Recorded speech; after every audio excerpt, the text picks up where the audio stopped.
Hello everyone. हमारे channel exam with Deepika पर आपका हार्दिक स्वागत है।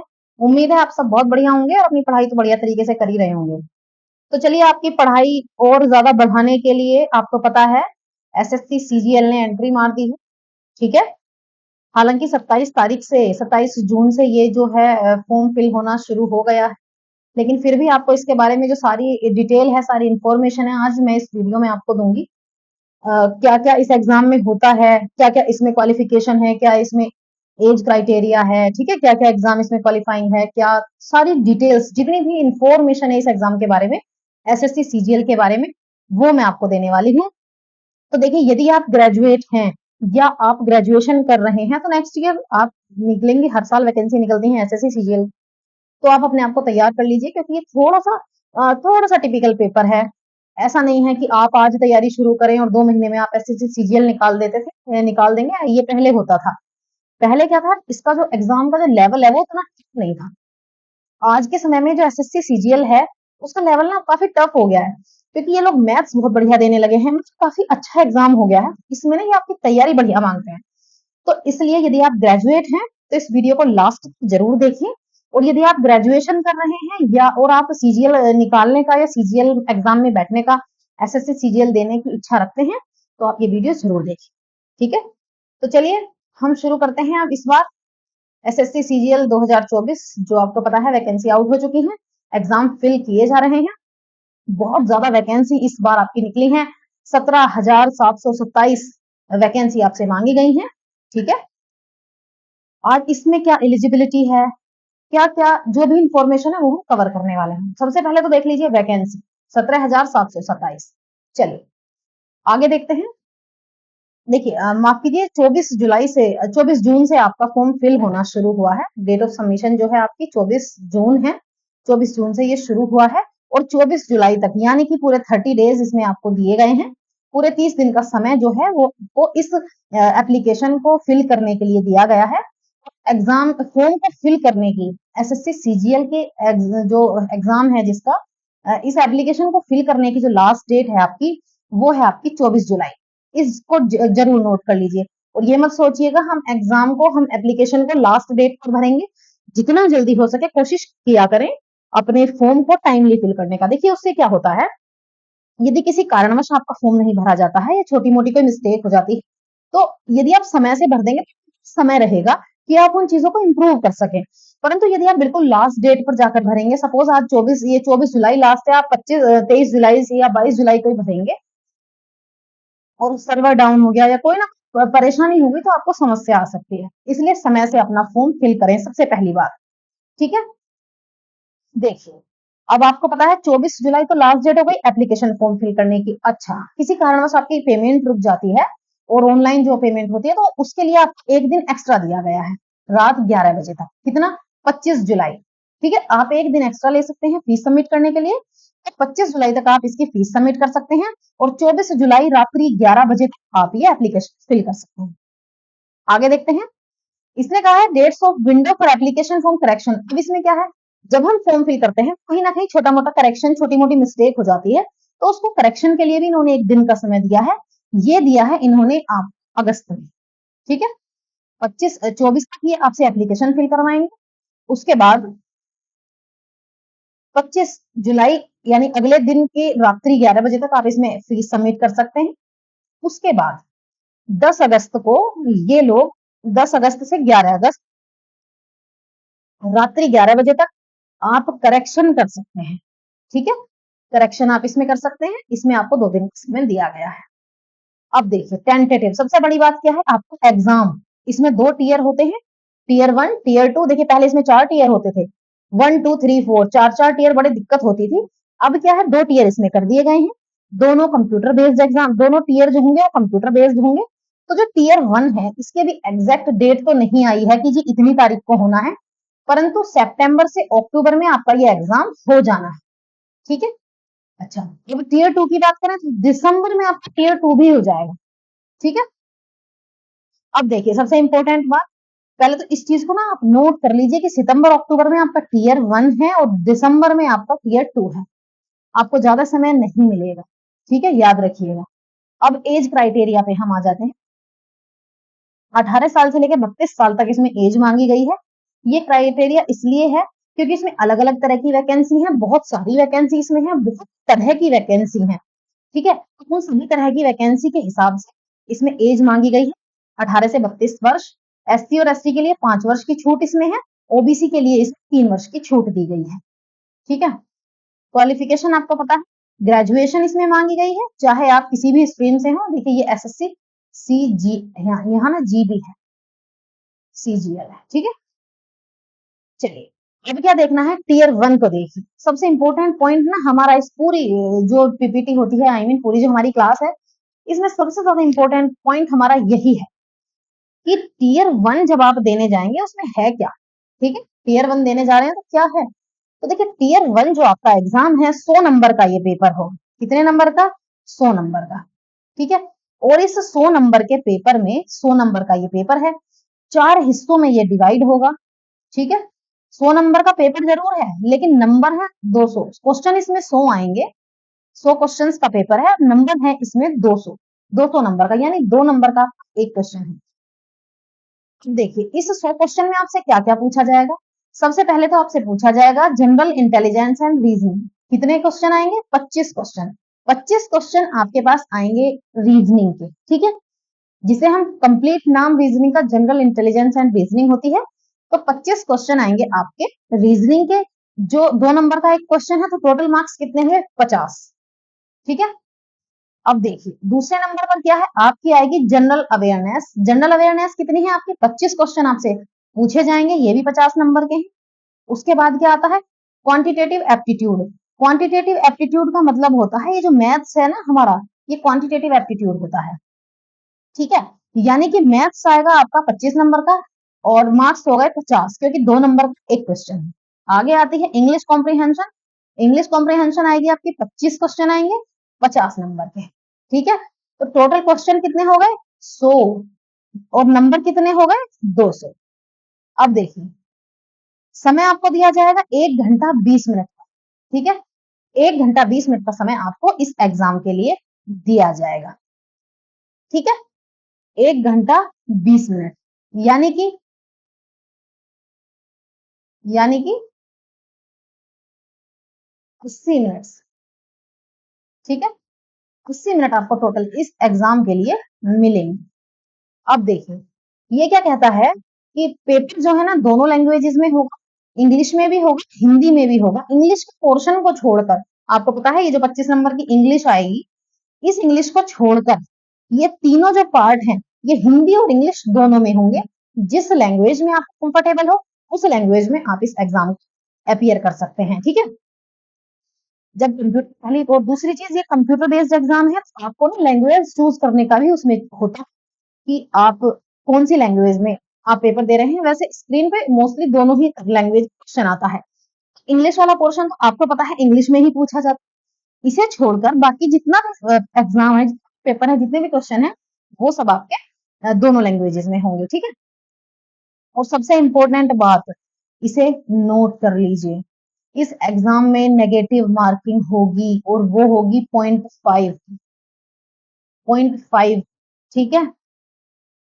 चलिए आगे देखते हैं। अब हम देख लेते हैं अपना टीयर 2। हमने वो टीयर 1 की बात, तो देखिए ये जो टीयर 1 है इसके लिए एक इंपॉर्टेंट बात और है, ये सिर्फ क्वालिफाइंग है, ठीक है। ये आपका सिर्फ क्वालिफाइंग एग्जाम, ये आपका मेरिट बेस है। इसमें क्या है, ये आपका एग्जाम होगा, इसमें इस पेपर को अब आपको सीरियस लेना है। तो देखिए इसमें आपको 2 सेक्शन दिए गए हैं, 2 घंटे 15 मिनट, मतलब अलग अलग हिसाब में आपको ये एग्जाम दिए गए हैं।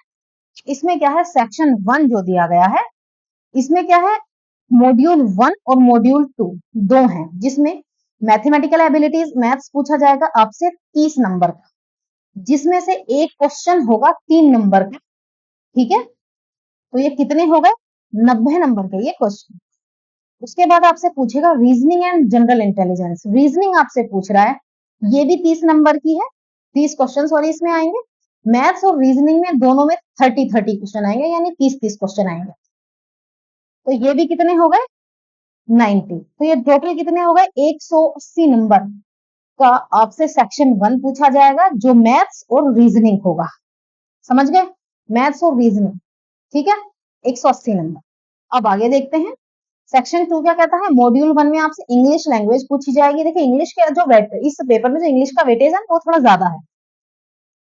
वो कैसे ज्यादा है? इंग्लिश में इसमें 45 क्वेश्चन आपके इंग्लिश में आएंगे जो कि सबसे ज्यादा है, और जनरल अवेयरनेस आपकी 25 मार्क्स की आएगी। ठीक है, तो इसमें से जनरल अवेयरनेस को कम करके किसको बढ़ा दिया गया है? इंग्लिश को आपकी बढ़ा दिया गया है। इंग्लिश के 45 क्वेश्चन है और जनरल अवेयरनेस के 25 है, तो टोटल बैठते हैं 70 और 3 नंबर का एक क्वेश्चन है, तो टोटल हो गए आपके 210 मार्क्स। ठीक है, अब देखिए आपको ना यहाँ ध्यान देने योग्य बात है, क्योंकि ये जो सेक्शन है आपका ये इंपॉर्टेंट है। मैथ्स के आपके 30 क्वेश्चन हो गए, और मैथ्स इसमें ना बहुत अच्छे बढ़िया बढ़िया लेवल का आता है, आपको पढ़ाई बहुत अच्छे से करनी पड़ेगी। ठीक है, रीजनिंग एंड इंटेलिजेंस में 30 क्वेश्चन हो गए, इंग्लिश के आपके 45 क्वेश्चन हो गए, जनरल अवेयरनेस के आपके 25 क्वेश्चन हो गए। रट लीजिए किसमें कितने आ रहे हैं। अब आगे देखते हैं सेक्शन 3 देख लीजिए। इसमें आपके कंप्यूटर नॉलेज मांगी जाएगी, 20 क्वेश्चन आपके आएंगे इसमें। ठीक है, आगे देखते हैं।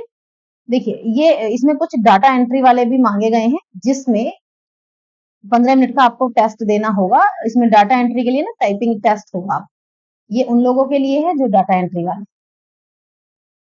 अब देखिए पेपर 2 क्या है? स्टेटिस्टिक्स का होगा, ये उन लोगों के लिए स्पेसिफिक है जिन्होंने स्पेशली स्टेटिक्स वाला जो है उसमें अप्लाई किया है। तो ये 100 क्वेश्चन होंगे, 2 नंबर का एक क्वेश्चन है, और इसमें general studies, finance and economics. देखिए इसमें कुछ अलग डिपार्टमेंट है जो वैकेंसी मांगी गई है, इसमें कुछ स्पेसिफिक डिपार्टमेंट है फाइनेंस वाले, उनके लिए स्पेशल मांगते हैं, तो ये स्पेशल क्वालिफिकेशन के तहत ये वाले एग्जाम। ठीक है, 2 घंटे का समय इनके लिए दिया गया है। ठीक है, चलिए आगे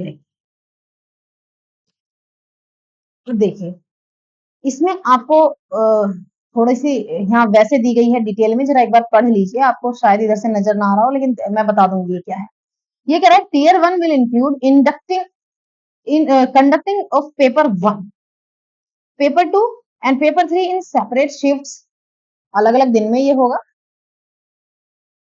ठीक है, paper first is compulsory for all the post. सुन लीजिए ध्यान से, पेपर 1 जो मैंने आपको बताया था जो क्वालिफाइंग है वो सभी के लिए कंपलसरी होगा, सभी को वो पेपर देना है। ठीक है, तो देखिए ये कह रहा है पेपर सेकंड जो है वो केवल उन कैंडिडेट्स के लिए है जिन्होंने जेएसओ के लिए अप्लाई किया है, यानी जूनियर स्टेटिस्टिकल ऑफिसर। समझ गए? मैंने आपको बताया इसमें जो इन्होंने ये बताया है ना पेपर सेकंड स्टैटिक्स डिपार्टमेंट का 100 नंबर का, ये पेपर उन लोगों के लिए कंपलसरी है जिन्होंने जेएसओ रैंक के लिए यानी जूनियर स्टेटिस्टिकल ऑफिसर के लिए अप्लाई किया है। ये किस मिनिस्ट्री में आता है? Ministry of statistics and programme. तो ये ना स्पेशल क्वालिफिकेशन मांगते हैं, और स्पेशल क्वालिफिकेशन के तहत इन्हें ये एग्जाम देना पड़ेगा। ठीक है, आगे देखते हैं। ये कह रहा है implementation and statistical investigator grade 2 in office of registrar general of India. चलिए ये आगे की चीज है। ठीक है, अब देखिए अब क्या है, हमें इसमें रैंक्स दी गई हैं, बताई गई हैं पोस्ट्स। आप एक बार पोस्ट इसके बारे में जान लें थोड़ी सी। ठीक है, देख इसमें आपको पता है इसमें कौन कौन सी रैंक लगती हैं, कौन कौन सी है, आज हम इसमें जान लेते हैं। एसएससी सीजीएल का आपने एग्जाम दिया, इसमें तो आप जानेंगे। अब देखिए आपसे आपसे मांगा गया है असिस्टेंट ऑडिट ऑफिसर, जिसे ये हम शॉर्ट इसे हम कहते हैं एएओ। ये आपका ग्रुप बी का है। ठीक है, और क्या कहते हैं गजेटेड में आते हैं, नॉन मिनिस्ट्रियल में ये आते हैं। आगे देखते हैं असिस्टेंट अकाउंट ऑफिसर, इन्हें भी हम एएओ कहते हैं। ये देखिए कैग में आते हैं, ग्रुप बी के ये होते हैं, नॉन मिनिस्ट्रियल में ये आते हैं। आगे देखते हैं असिस्टेंट सेक्शन ऑफिसर, ये हमारे एएसओ होते हैं, ये भी आपके ग्रुप बी में आते हैं। एएसओ जो होते हैं इनकी पोस्टिंग सेलेक्ट हो गए, एएसओ में आ गए, उसके बाद ये डिवाइड होते हैं किनमें? जैसे सेंट्रल सेक्रेटेरिएट हो गए, इंटेलिजेंस ब्यूरो है, मिनिस्ट्री ऑफ रेलवेज है, मिनिस्ट्री ऑफ एक्सटर्नल अफेयर्स है, इन सभी में ये डिवाइड होते हैं। ठीक है, सपोज कीजिए 200 लोगों को सेलेक्ट किया गया एज ASO, ठीक है। अब ये एज पर मेरिट बेस, जैसे कि 1 2 3 है तो ऐसे करेंगे, शुरू के जो 50 हैं 50 रैंक तक इनको ये सेंट्रल सेक्रेटेरिएट में डाल देंगे, उसके जो नेक्स्ट 50 हैं इनको ये IB में डाल देंगे। ये फिक्स नहीं है कि आपको सेंट्रल सेक्रेटेरिएट ही मिलेगा या आपको इंटेलिजेंस ब्यूरो मिलेगा या आपको मिनिस्ट्री ऑफ रेलवे मिलेगा, ये कुछ भी फिक्स नहीं होता। बस ये जैसे जैसे आपकी रैंक आती है, ये आपको, जैसे कि सपोज ये 200 लोग हैं, इनको 4 से 5 हिस्सों में डिवाइड करेंगे, इसको ये डिपार्टमेंट, इतने लोगों को ये डिपार्टमेंट दे दिया जाता है, ठीक है। अब आगे देखते हैं, असिस्टेंट मांगे गए हैं तो मिनिस्ट्रीज के लिए, डिपार्टमेंट्स और ऑर्गेनाइजेशंस के लिए, ये भी ग्रुप बी में असिस्टेंट होते हैं। अब देखिए, inspector of income tax inspector जो है ये मांगे गए हैं, ये ग्रुप सी में आएंगे, CBDT में आएंगे, यानी central board of direct tax, ठीक है। आगे हैं इंस्पेक्टर सेंट्रल एक्साइज में इंस्पेक्टर मांगे गए हैं, ये भी ग्रुप बी में आएंगे। असिस्टेंट इन्फोर्समेंट ऑफिसर मांगे गए हैं, ये आएंगे directorate of enforcement, department of revenue, ये भी ग्रुप बी में आपके आते हैं। सब इंस्पेक्टर आपके मांगे गए हैं CBI में।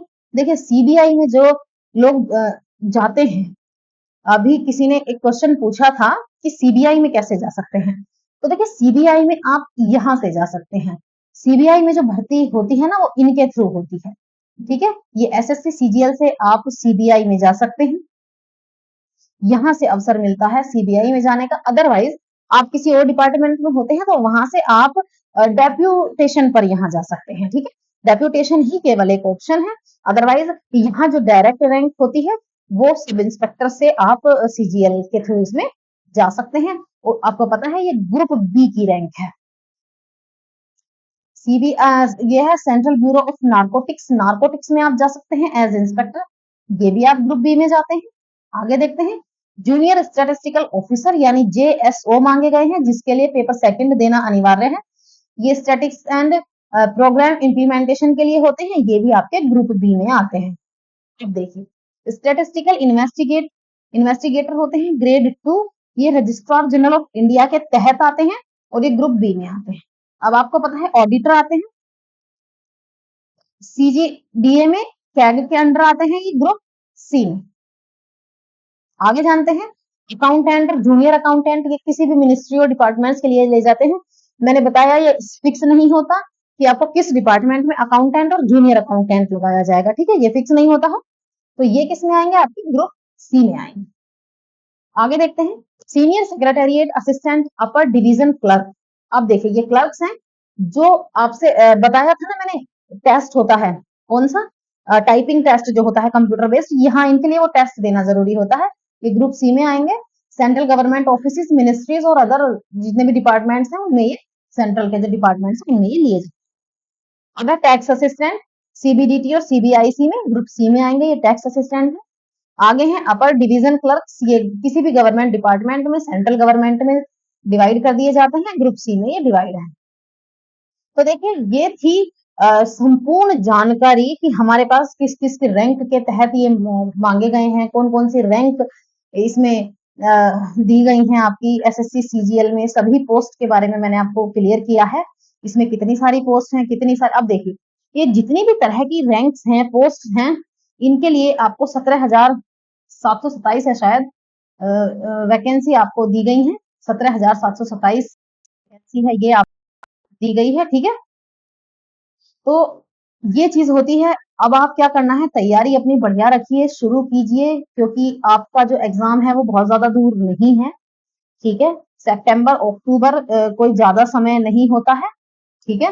तैयारी अपनी बढ़िया कर दीजिए। अभी जो है हम जुलाई में एंटर करने वाले हैं, ठीक है। जुलाई में एंटर करने, तो 1 जुलाई से अपना टाइम टेबल बनाइए। पूरा जुलाई आपके पास है, अगस्त आपके पास है, ये मानिए सितंबर आपके पास है। हालांकि सितंबर में आपका एग्जाम आपके हाथ में एडमिट कार्ड आ जाएगा, जहां तक चांसेस हैं। हो सकता है सितंबर लास्ट से अक्टूबर फर्स्ट वीक में ये एग्जाम हो जाए, इसीलिए सितंबर का नाम इसमें जोड़ा गया है। तो देखिए आप ये मानकर चलिए 80 डेज आप अपने पास मानकर चलिए, इसीलिए 80 डेज में जितना मैक्सिमम हो सके चारों पोर्शंस को आप कम से कम 2 से 3 घंटे भी देंगे तब भी आपकी 8 से 10, 10 से 11 घंटे आपको पढ़ाई करनी पड़ेगी। इतने घंटे कम से कम पढ़ाई कीजिए, तब जाके आप ये एग्जाम निकाल पाएंगे। इसमें मैथ्स भी बहुत बढ़िया आता है, इंग्लिश भी बहुत बढ़िया आती है। इसमें बहुत ज्यादा जरूरी है कि अपने आप को पूरी तरह से तैयार कर लीजिए, मेंटली प्रिपेयर कर लीजिए और लग जाइए। सारी चीजों को भूलकर, सारी नेगेटिविटी को भूलकर, अपनी जितनी भी पिछली फेलियर्स हैं सब भूलकर अपने एम पर फोकस कर लीजिए। ठीक है, अर्जुन की तरह केवल मछली की आंख आपको दिखनी चाहिए जब तक एग्जाम नहीं हो जाता। अपनी तैयारी में लगे रहिए। तो चलिए अब हम मिलेंगे, आप कंटिन्यू रहेंगे, आपको इसके बारे में डिटेल्स देते रहेंगे। ठीक है, बाकी हमारी करंट अफेयर्स की क्लास है डेली, जो आपकी 7 AM पर आती है, लेते रहें। एक हमारी कंप्लीट हिस्ट्री की क्लास चल रही है। ठीक है, इसमें हम कंप्लीट हिस्ट्री का कवर करा रहे हैं। ये एक थ्योरेटिकल क्लास है, आप इस क्लास को ले सकते हैं, आपके लिए बहुत अच्छी क्लास रहेगी। ठीक है, जीके जीएस की क्लास है जिसमें हम आपके क्वेश्चंस को रिवाइज कराते हैं। आपको बहुत सारे क्वेश्चंस इसमें होते हैं और आपके लिए बहुत बढ़िया और इंपॉर्टेंट क्वेश्चन है। ठीक है, तो चलिए मिलते हैं हम आपको नेक्स्ट क्लास में। Thanks for watching.